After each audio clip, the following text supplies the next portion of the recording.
Olá, boa noite. Você acompanha agora notícias do Brasil e do mundo desta segunda-feira.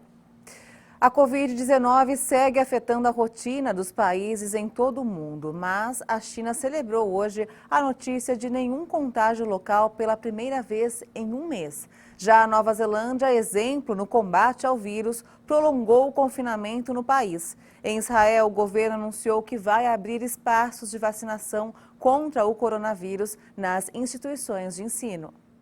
A China, que há algumas semanas vive um surto de casos de coronavírus devido à variante Delta, não registrou nesta segunda-feira nenhum contágio local pela primeira vez em um mês. O governo acredita que a notícia permite pensar que a curva de contágios foi achatada. O país, que controlou a propagação da doença em meados de 2020, registrou desde julho vários casos, apesar das medidas sanitárias estritas em vigor. O surto, localizado no aeroporto de Nanquim, leste do país, se propagou pela metade das províncias chinesas. Embora tenham sido registrados apenas por volta de 1.000 pacientes, a situação provocou o confinamento de milhões de pessoas. Desde o surgimento de primeiros casos de Covid no mundo na cidade de Wuhan, no fim de 2019, este é o maior surto em termos geográficos na China. Na Oceania, a Nova Zelândia prolongou o confinamento no país porque o pico de contágios por Covid-19 provocado pela variante Delta ainda não foi registrado. O governo informou que foram detectadas 35 novas infecções, o que eleva o total a 107, e que quase 13.000 pessoas tiveram contato com infectados e aguardam testes. O confinamento, que deveria terminar na terça-feira, foi prolongado até sexta-feira, exceto em Auckland, que vai permanecer com a restrição até 31 de agosto. O país de 5 milhões de habitantes registrou até o momento 26 mortes provocadas por Covid-19, o que rendeu elogios no exterior por sua gestão da epidemia. Em Israel, o governo anunciou que vai abrir espaços de vacinação contra o coronavírus nas instituições de ensino para reforçar a imunidade dos mais jovens. A vacinação no país começa a partir dos 12 anos de idade. Os estudantes serão vacinados nas dependências das escolas durante o horário de aula, desde que os pais autorizem. O início das aulas está marcado para 1º de setembro, apesar do aumento do número de casos de Covid-19. Há semanas, Israel vem registrando um aumento de casos devido à disseminação da variante Delta, mais contagiosa. A Agência de Medicamentos e Alimentos dos Estados Unidos concedeu hoje a aprovação total à vacina anti-Covid da Pfizer-BioNTech para pessoas com mais de 16 anos. O anúncio foi realizado em comunicado pela Agência de Medicamentos e Alimentos, o equivalente à Anvisa no Brasil. Especialistas esperam que a medida ajude a reforçar a estratégia de vacinação contra o coronavírus no país. O imunizante anti-Covid, que agora pode ser comercializado com a marca Comirnaty, é a primeira a receber a aprovação total da FDA. Dezenas de milhões de doses já foram aplicadas nos Estados Unidos com base em uma autorização de uso de emergência concedida em 11 de dezembro de 2020. A decisão de conceder o registro definitivo foi baseada nos dados atualizados do teste clínico do fármaco, que incluía um tempo maior de acompanhamento, com segurança e eficácia avaliadas entre mais de 40.000 pessoas. As Forças Armadas Americanas já haviam anunciado a exigência da vacinação para seus integrantes assim que o registro definitivo fosse concretizado. Várias empresas privadas e universidades devem adotar a mesma medida. A vacina permanece disponível com autorização de uso de emergência para adolescentes de 12 a 15 anos, mas como agora tem o registro definitivo, os médicos podem prescrevê-la para crianças com menos de 12 anos se acreditarem que será benéfica. E o Departamento de Defesa dos Estados Unidos exigirá que todas as suas tropas da ativa e da reserva se vacinem contra a Covid após a plena aprovação do imunizante da Pfizer-BioNTech por parte da Agência de Medicamentos e Alimentos americana. O Pentágono disse nesta segunda-feira que todas as suas tropas da ativa e da reserva vão ter de se vacinar contra a Covid-19. A decisão do Departamento da Defesa dos Estados Unidos segue o anúncio da plena aprovação do imunizante da Pfizer-BioNTech por parte da Agência de Medicamentos e Alimentos, o equivalente à Anvisa no Brasil. Agora que a vacina da Pfizer foi aprovada, o departamento vai emitir orientações atualizadas exigindo que todos os membros do serviço sejam imunizados. Um calendário será fornecido nos próximos dias.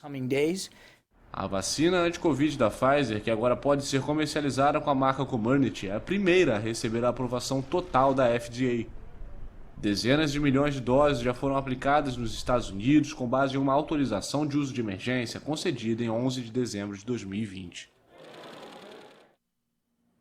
Um grupo ambientalista reuniu milhares de pessoas hoje para pedir ações imediatas contra a mudança climática. Em outro ponto de Londres, manifestantes anti-vacinas realizaram um ato em frente a uma rede de televisão a respeito da cobertura em torno dos efeitos adversos dos imunizantes.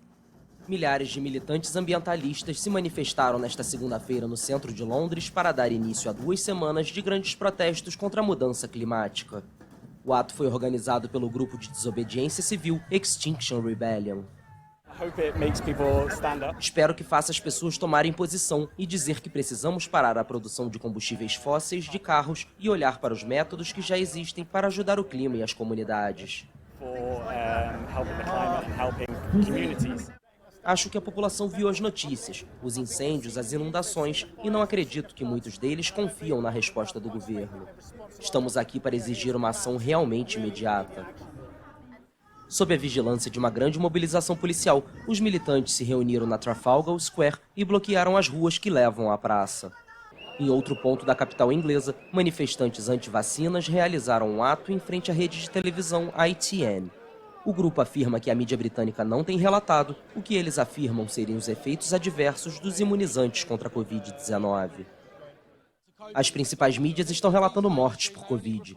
Se alguém morre, mas testou positivo em 28 dias, é uma morte por Covid. Se alguém morre no dia seguinte da vacina, é uma coincidência e não vai ser denunciada. Não relataram nenhuma morte por vacina. Vários manifestantes chegaram a entrar no saguão da rede de televisão, mas foram removidos do local pela polícia. Os preços do petróleo subiram com força hoje. Um dos motivos foi a procura do produto pela China, considerada muito positiva. O preço do barril de petróleo Brent teve alta de mais de 5% nesta segunda-feira, graças ao otimismo com a demanda da China. Pela primeira vez em um mês, o gigante asiático não registrou casos locais de contágio de Covid-19. O receio de uma desaceleração da economia em meio ao avanço da variante Delta do coronavírus levou a fortes quedas do barril na semana passada. Depois de enfrentar há semanas um novo foco da pandemia, a China informou nesta segunda-feira que não registrou nenhum caso de contágio local de Covid-19. Isso não acontecia desde 16 de julho e traz esperança de uma melhora na situação de saúde. Segundo analistas, é um bom sinal para a demanda de petróleo, já que a China é o segundo maior consumidor mundial da commodity, depois dos Estados Unidos. Confinamentos e outras restrições à mobilidade de bens e pessoas por causa da pandemia são muito prejudiciais para o consumo e para o preço do barril de petróleo. E vamos agora ao mercado financeiro. O dólar fechou estável nesta segunda-feira, com os investidores de olho nos próximos passos de política monetária nos Estados Unidos e monitorando a tensão política brasileira. A moeda norte-americana encerrou o dia cotada a R$ 5,38 na venda. E vamos ver agora a previsão do tempo para amanhã em todo o Brasil.